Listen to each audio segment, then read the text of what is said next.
Welkom by vandag se spesiale verkenning. Ons gaan kyk na die stories van Asahiko in Osaka.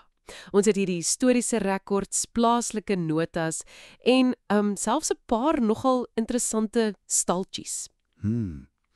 Ons doel wel om daai ryk geskiedenis en die plekkies wat jy dalk miskyk, so 'n bietjie oop te krap. So, ja, kom ons spring weg. Ja, dis fascinerend, want jy kyk na Asahiko vandag en dit lyk dalk maar net soos, wel, nog 'n deel van die stad. Presies. Maar onder dit alles lê eeue se gebeure. Van, jy weet, antieke nedersettings tot die moderne tyd. Dit was altyd 'n plek van beweging. En die rekords wat jy het, dit wys Asahiko se wortels gaan diep tot in die Yayoi-tydperk. Dis baie lank terug in Japanse geskiedenis. Ja, daar's spore gevind, soos by die Morishoji-ruïnes. So dit was duidelik van vroeg af 'n strategiese plek. Absoluut. Ek dink daaraan is 'n deurgangsroete amper. Die ou Kyokkaido-pad, die hoofpad tussen Kyoto en Osaka.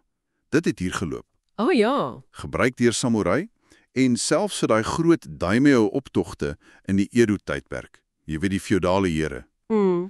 En natuurlik die Yodo-rivier. 'n kritiese waterweg, handel, mense, alles het op daai rivier beweeg. Met bote soos die Sanchu-kokobune. dis interessant. Een van daai amper mitiese stories wat jy genoem het, is die legende van 'n menslike offer tydens keiser Nintoku se vloedbeheersprojekte. Ja, in die 5de eeu. Die storie van Kawakubi. Glo word sy gedenksteen nog iewers daar bewaar. Dit klink nogal dramaties. Wel, of daai stories nou letterlik waar is of nie, dit wys net hoe lank die mense al met die Yodo-rivier saamleef. En die stryd teen die water. Dis waar. Maar dan, veel later, kom die groot verandering. Jou notas wys die Keihan-spoorlyn in 1910. Dit was 'n massiewe keerpunt. Dit het die area heeltemal anders oopgemaak. Ja, dis 'n sleuteloomblik, né? Hoe moderne tegnologie, soos 'n spoorlyn, 'n eeueoue patroon van handel en beweging net oorneem en versterk. Presies. Dit lei toe direk tot die groei van plekke soos die Senbayashi winkelstraat. Dis vandag nog baie bekend. Nog steeds, ja. En toe, in 1932, kry die wijk sy amptelike naam, Asahiko, wat beteken opkomende son. Nogal simbolies, vol hoop vir Osaka. Ja, mooi naam. Maar dis nie net die bekende plekke nie, né? Daar is hierdie unieke oorblyfsels. Een ding wat uitstaan in jou notas is die Senbayashi Nagaya. Die watse? Nagaya. Ja, dis bestaande ryhuise uit die vroeë Showa-tydperk so rondom 1937 gebou, sê die bronne. Dit gee jou 'n regtig gevoel vir hoe mense toe gewoon het. Hulle is selfs aangewys as 'n stedelike landskapshulpbron. Dis fascinant. En wat van die Mukasai en Ojinja terrein? Daar's 'n gedenkplaat. Ag ja, daai storie.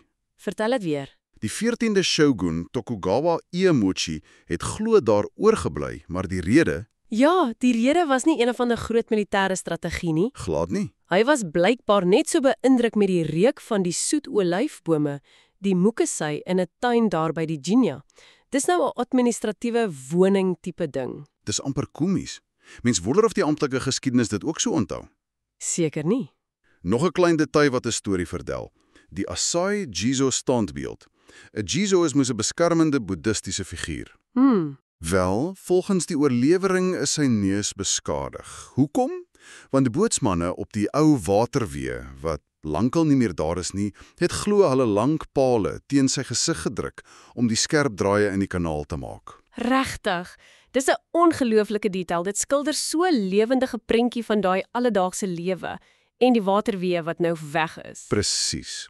Klein dingetjies wat groot stories vertel. Hierdie staltjies gee 'n gevoel van die lang gang van die geskiedenis, maar die 20ste eeu, soos jou bronne duidelik maak, het sy eie donkerder merk gelaat, veral die Tweede Wêreldoorlog. Ja, Die Osaka lugaanval in Junie 1945, dit het Asahiko swaar getref. ja. Die materiaal verwys na 'n paar somber, maar baie belangrike herinneringe.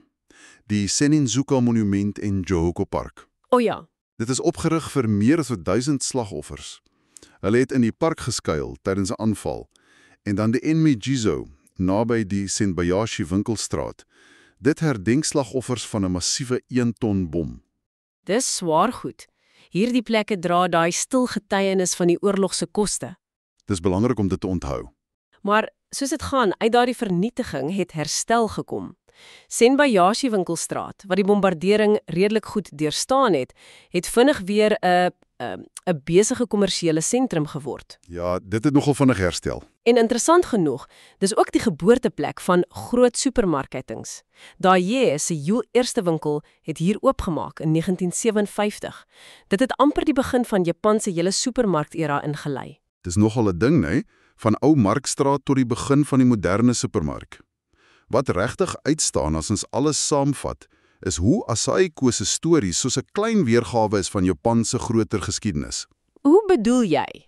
Wel, jy sien die antieke handelsroetes, dan die feodale mag van die shoguns en daimyo, dan die groot verandering met industrialisasie en die spoorweë, dan die verwoesting van oorlog, en dan daai veerkragtigheid, heropbou, ekonomiese groei. Dis alles hier in die laag van hierdie wijk ingeweef. So wat beteken dit alles vir jou wat luister? Wel, volgende keer as jy dalk deur Asahiko stap of net die naam sien, onthou dis meer as net strate en geboue. Baie meer.